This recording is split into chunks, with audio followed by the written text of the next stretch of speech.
A warm welcome to Business Daily right here on Trust Television. I am Yusuf Akogu. Let's take the business top stories.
Glad to have you back. Now let's go to the equities market to review trading activities at NGS as it went down on Wednesday. The market closed in the negative territory, 0.09% downward there. Of course, the volume of trade fell to 8.443 million, value at 7.373 billion naira in a deals of about 6,677. Of course, if you look at the all share index, it shaded about 63 basis points yesterday at the close of the market. Of course, the market cap has maintained this position, 39.1 trillion naira so far. Let's look at the top gaining equities. On Wednesday, we have the like of Unity Bank. It gained yesterday and again is back on that table again today. 10% it gained, closed at 1 naira 54 kobo per share. RT Briscoe also gained 10%, and a uniform gain we're having today, 66 kobo it closed that day. And Darcom, of course, PLC also gained 10% to close at 33 kobo per share. Let's look at the top losing equities. The top losing equity, we have CI Leasing down 7.56%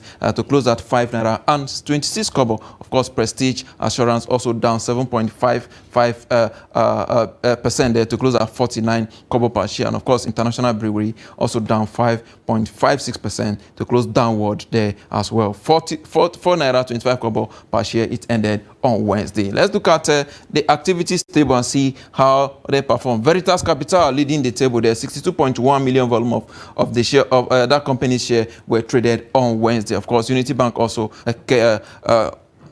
came in a distant second there, 38.7 million volume of shares, and of course, Guarantee Trust Bank PLC, the JITCO, 33.9 million shares of that company were also traded on Wednesday. Let's look at the sectoral performances. The NGS banking is up there 0.19%. A marginal gain, you will say, considering the performance of Unity Bank and of course JITCO in that order. The industrial sector is down 0.08%. The consumer goods index is down 0.9%. The oil and gas sector has been dormant for a couple of days now. Nothing is really happening in that sector. In insurance sector, in fact, the highest gainer for the day, 0.75%. Let's look at the rest of Africa and see what is happening. In Joburg in South Africa is up 0.66%. If you go down to North Africa and Tunisia, the market is down 0.05%. And of course, in Nairobi, Kenya, is up there 0.2 or 3%. If you add the Nigerian market, it's like 2/2 on the continent from what we saw on Wednesday. Let's look at the FAC allocation were actually released yesterday by the Federal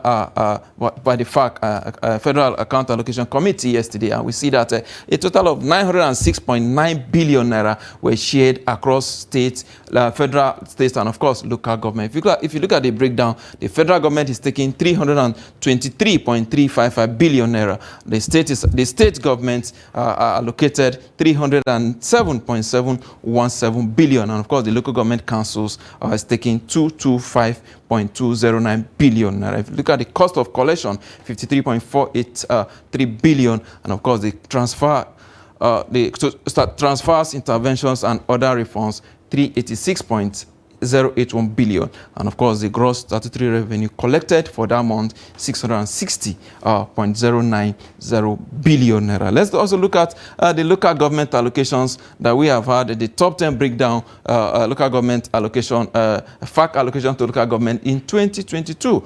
Lagos is actually topping the list there.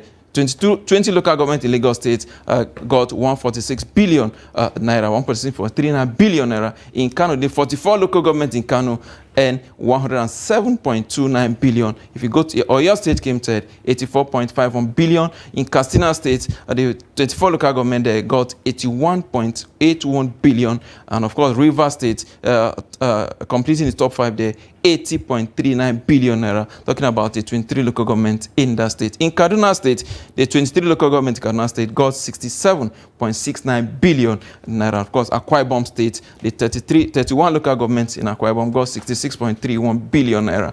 In Borno State, 27 local government got 65.37 billion.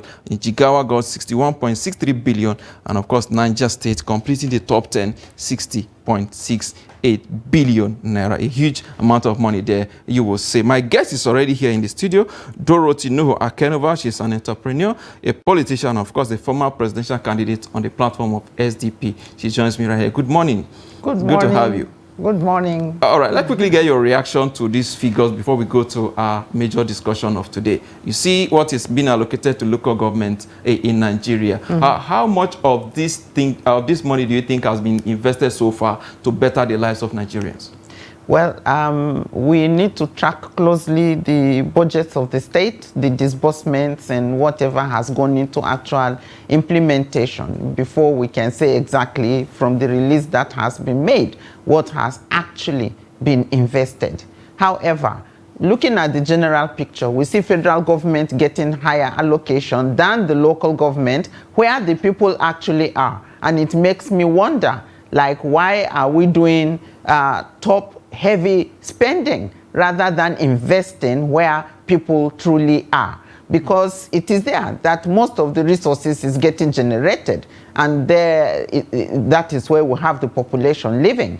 And I expect that more of the allocation would go to the local government than the federal. Of course, it's also the issue of who controls the funding that goes to local government with joint account and all of those drama things that we see regarding the management of our country's resources. And it plays out very well in the breakdown that has just been run through for us to see. You know, the question is, will the state free the local government hand to make judicious use of these resources as has been allocated to them? It's easy to hold the state governors accountable. What about the federal government? They've been talking about local government autonomy for a very long time. Nobody is serious to implement that. They also talk about devolution of power to states. Nobody is talking about how that can actually be implemented. Don't you think the federal government and, of course, the state government are actually culpable in all of this? Yes, they are culprits. They are the ones that are, you know, behind all of this, because it doesn't take anything to give the local government autonomy. Yes, it's the third tier, but that is where all the power is. That's where all the votes come from. That's where, I mean, if we look at the conference that took place in 1994 in Cairo, right here in Africa, population issues were redefined for us to understand that when we look at population, we are not concentrating merely on numbers, but we're thinking about who is healthy, who is not, who has access to resources, who does not, who has access to education, who is denied, and so on and so forth. And that is what should be behind the mind of the people who are making policies at the federal level to ensure that we uphold the commitments that we have made at international conferences and to our people, the electorate. All right, let's go on a very quick break. When we come back, there's going to be more about, we're going to look at the major topic of the day, which is the seeking or the drive for foreign direct investment amidst the concern about our ease of doing business environment. Don't go away.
Glad to have you back. It's still Business Daily right here on Trust Television. Of course, before we went on that break, we gave you some teaser with regards to the data that we got from the FAC and, of course, the local government allocation in 2022. Well, now we're going into our major topic of the day, which is the drive for foreign investment by every government in Nigeria. For a very long time, every government that comes in will have to travel out to go and seek for how to, get investors to come and invest in Nigeria. My guest, Dorothy Nuhu-Aken'ova, she's still here with me. She's an entrepreneur, a politician, and former presidential candidate on the platform of SDP. Glad to have you again. Happy to be here. All right, let's look at the ease of doing business in Nigeria. It's critical for you to have a very good financial development plan before you can actually go out and seek for foreign investment. Do you think it's even right for us in the first place to go out and ask investors to come in rather than us making our environment conducive for them to come in?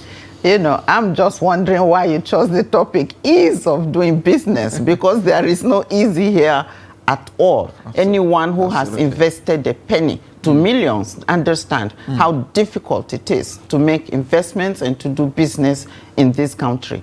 Is it justifiable right at this moment to go seeking investors? You know, as far as I'm concerned, we have a lot more of work to do here at home. If the new government wants to showcase, itself and the kind of prospects that it has, I think that we have done enough so far with the outings of the new administration. Now I lend my voice to the voices of others out there to say, please come back home. Let's fix the home base. I believe that if the platform for doing business is attractive, everybody will come. In fact, you don't have to ask anybody to come. You may have to be sending people away, creating screening standards and so on, because there is fertile soil for investment.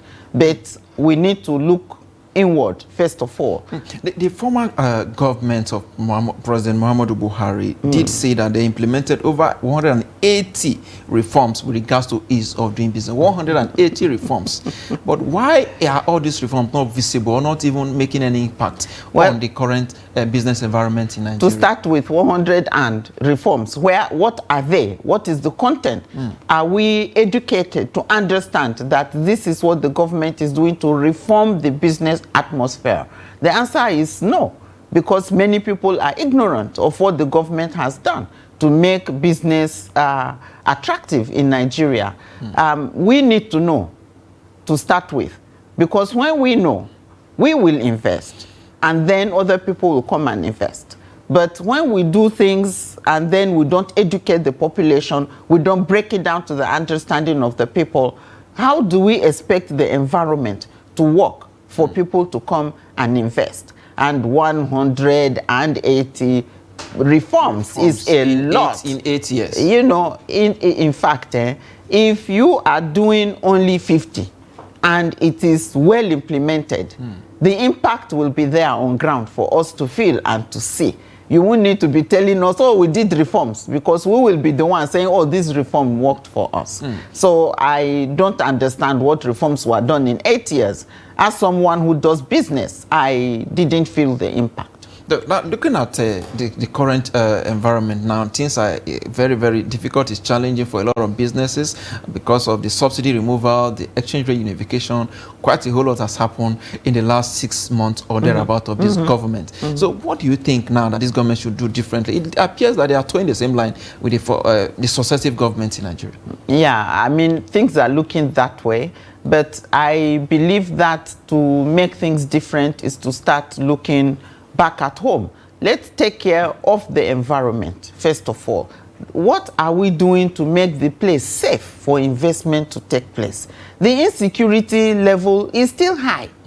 We still are not having nightlife. Do you know how much money change hands in nightlife? That is no more there. That is worrisome. And during the day, you are not sure if the vehicle you are taking is one chance, You don't know if the business partners are organ harvesters. You don't know if the road is not going to be filled up with bandits who are going to pick a whole bus of human beings off the road.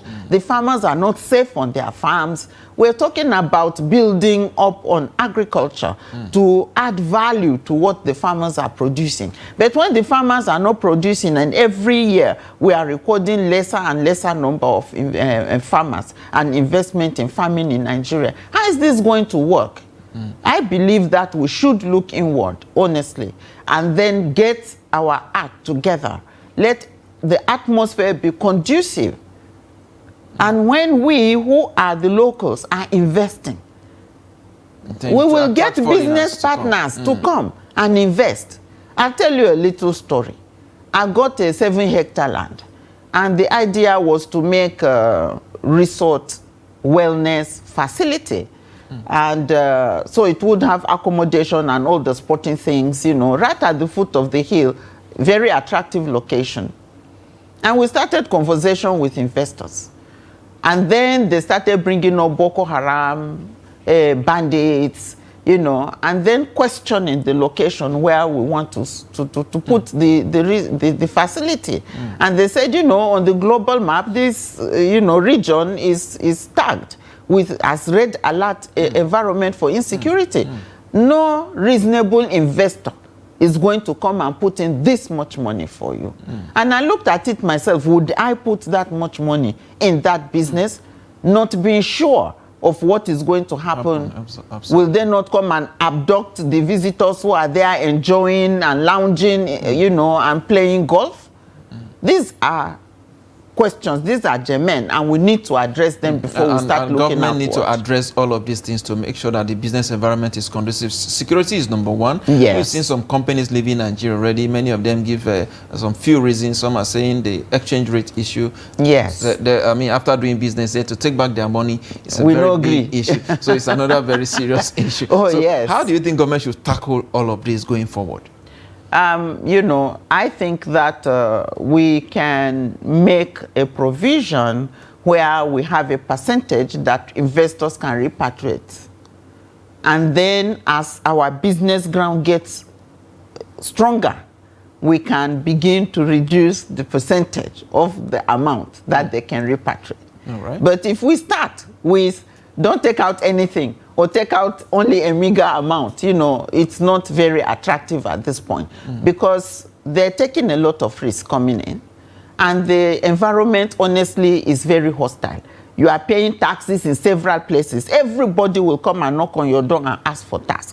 If you put a license advertisement on your car, you pay for it. You put a billboard, you pay for it. The space you are, local government will come, state will come, federal will come. You know, all those things need to be looked into. And of course, the monster of them all, electricity, power. You know, we have challenges with that. And I went to get window blinds once. And I looked at the material. I'm like, we can do this thing in Nigeria now. Why do we have to bring it all the way from Thailand? And the distributor was telling me, say, you know, madam, if we make it here, it will be thrice as expensive as it is bringing it from Thailand. So who wants to do that? Wow. Who will be able to pay for that? Those are the kind of issues we need to be addressing concretely in Nigeria if we want, if we want business to be attractive. I listened to the president that he just concluded a G20 compact on Africa. Yes. Hani did say that in one of the panel discussion that if you go to Nigeria, I see quite a whole lot of automobiles. We have so many of them here. Yeah. That it is his hope that most of these manufacturers will come in here and open their assembly plant or even manufacturing plant right here in Nigeria. So for a president, you know, seeking that kind of investment in the country, what modalities do you think he should put in place to encourage all these investors to come? Because almost every day we import 1 or 2 cars into Nigeria, and we don't make. If you go to our roads, you see millions Toyota, Honda, Mercedes, and all of them. Or none. Have you been to Cotonou? They were asking us if we have, you know, like roads that are like skyscraper height, you know, because they can't understand the number of vehicles that come into. Like, where do you park all of them? Absolutely. How do you move on your roads? They can't even fathom it. Yes, there's a lot of automobile coming into Nigeria of all levels and of all grades. But the prototype of what to do exists. Those days it was mandatory that the Peugeot plant that was operating and had its assembly plants in Nigeria becomes the official vehicle. That was an attraction, and it brought them, they put plants all over the place because they were sure that they will be making some money while we also will be saving some money. Those are the kind of things we should do.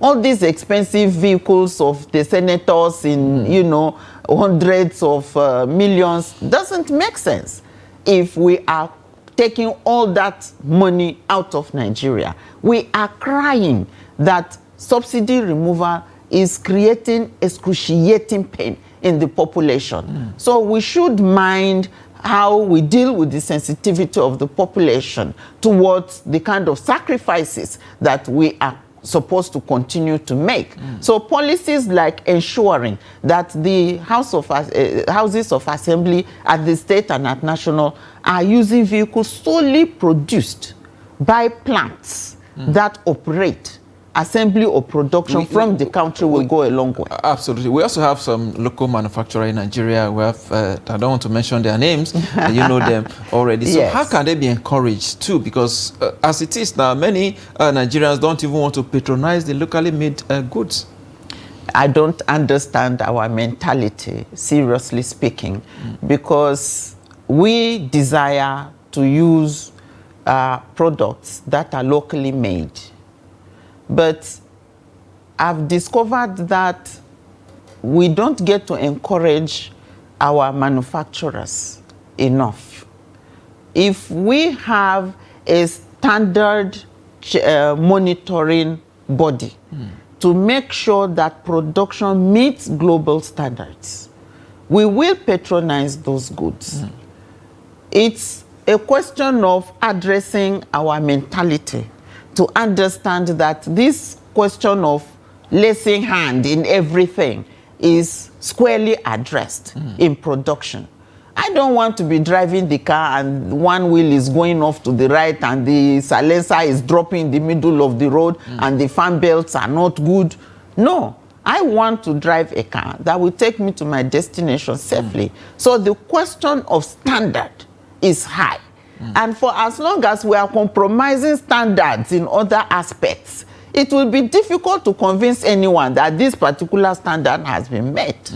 So we need to work on our standards. Now, in that bringing a standard organization of Nigeria, Exactly. their core mandate is to ensure, you know, enforce standard and of course quality. Do you think they have been able to do that over the years? Because if you look at the kind of substandard things that we have in across all our markets. Yeah, they haven't done well at all.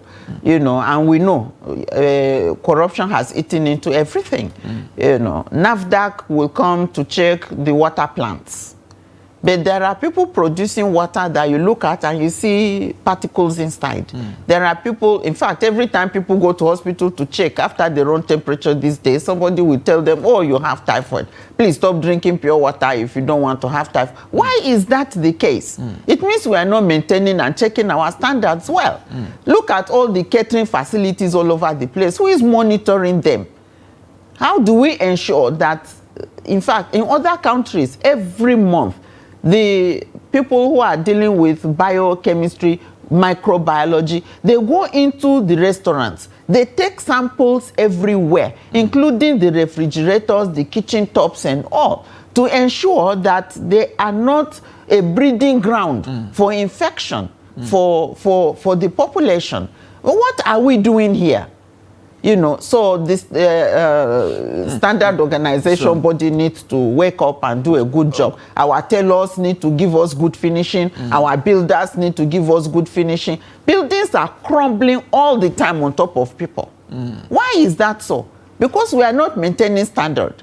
So if we want to maintain standard, let's do it all around so that we can build the confidence of Nigerians to patronize locally made goods. All right, interesting. As we wrap up now in 30 seconds, let's see how you can send a message to the federal government on how to ensure that almost all the issues that you have raised is addressed. Well, I think that we need to make sure that the appointments that are left out in the parastatals are filled up, because that is where the impact will be for the population. And then we need to make sure that when we talk about standards, we are maintaining those standards. I know that this administration pledged standard in everything. So now they told this us is that they will hit the ground running. You know, so somebody said they're actually crumbling. So this is the time for them to actually sit down, for all of us, you know, who believe in this government, support everybody, and then make sure that we are doing the right thing. We need to begin to prove that we are people of integrity in our outputs, not in the words of our mouth. I must thank you, Dorothy Nuhu-Aken'ova, entrepreneur, a politician, a former presidential aspirant on the platform of SDP. I must thank you for your time. It's a pleasure to be here. Appreciate your Thank you very much. All right, with that is a wrap on the show today. We'll be back again tomorrow. I am Yusuf Akogu.